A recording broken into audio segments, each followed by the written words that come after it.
Bonjour les amis, le laïc que je suis est en rogne après la chaîne publique France 2, est en rogne après le ministre de l'Intérieur Castaner et est en rogne après le Conseil français du culte musulman. Je vous explique tout ça. D'abord, un petit exposé.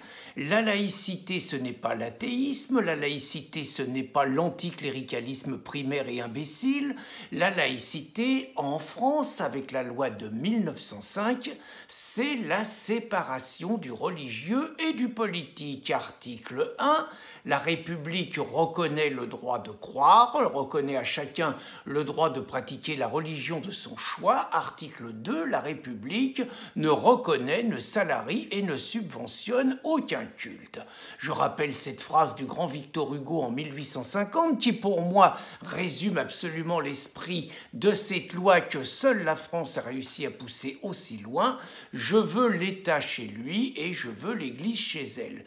C'est pourquoi je suis en rogne après France 2, qui commémore sur le service public la nuit du Ramadan. Je trouve que ça n'a pas sa place et je vais expliquer pourquoi je fais quelques différences avec des fêtes chrétiennes.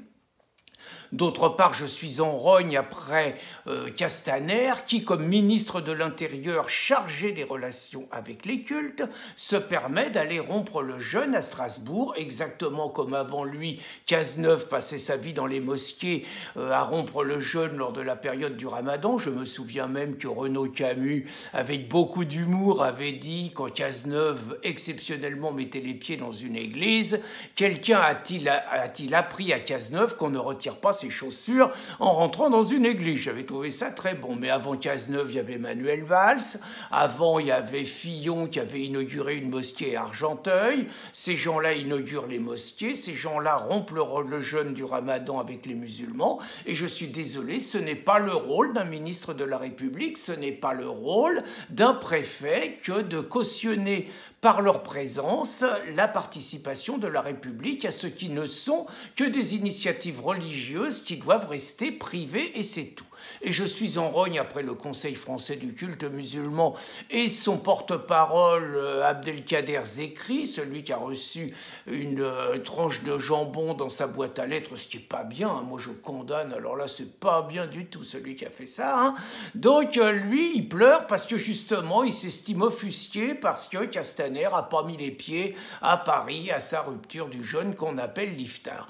Alors je fais une nuance parce que ma demande de séparation du religieux et du politique ne va pas donc jusqu'à un anticatholicisme primaire comme les francs-maçons par exemple, ces gens qui sont prêts à éradiquer les fêtes religieuses chrétiennes, ces gens qui sont prêts à éradiquer tous les symboles religieux, les crucifix, les calvaires et tout qu'il y a dans nos campagnes, dans nos paysages et tout, ces gens qui ont réussi, quand il y a la météo le soir, maintenant, on ne met plus que c'est la Saint-Michel, parce qu'il y a le mot Saint, on met Michel, ces gens qui rêvent dans l'armée d'interdire aux parachutistes de fêter la Saint-Michel, ou qui interdisent aux légionnaires de fêter la Sainte-Barbe, moi je ne veux pas de tout ça. La France est de tradition grecque, romaine, chrétienne, elle est marquée également par l'héritage de la Révolution française, et moi je ne veux pas qu'au nom de la laïcité on éradique ce passé chrétien. Mais je ne veux pas par contre qu'il y ait des crucifix dans nos écoles.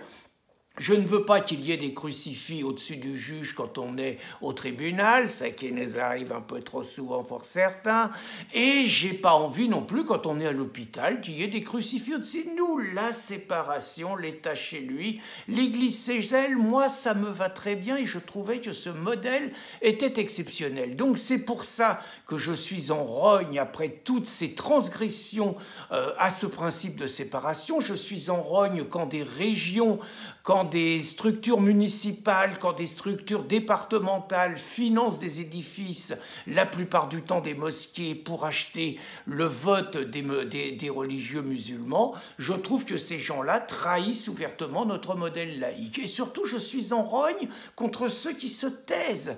J'ai le souvenir, moi j'y étais, le 16 janvier 1994, il y avait 1 million de laïcs dans la rue. 1 million de laïcs, tout simplement, parce que Bérou, il existait connaissait déjà, celui-là, à l'époque ministre de l'Éducation nationale, avait mis en place une loi qui devait permettre finalement que les écoles privées, majoritairement catholiques à 98%, aient les mêmes financements que les écoles publiques. J'avais trouvé normal en 94 qu'il y ait cette réaction et qu'il y ait 1 million de personnes dans la rue, les Mélenchon, tout ça, ils étaient là, ils étaient en première ligne, les francs-maçons, tout ça. Mais je remarque simplement que ces gens-là, qui le 16 janvier 1994 étaient dans la rue, quand, par exemple, Anne Hidalgo ou Bertrand Delanoë commémorent le Ramadan à la mairie de Paris, ils sont abonnés absents.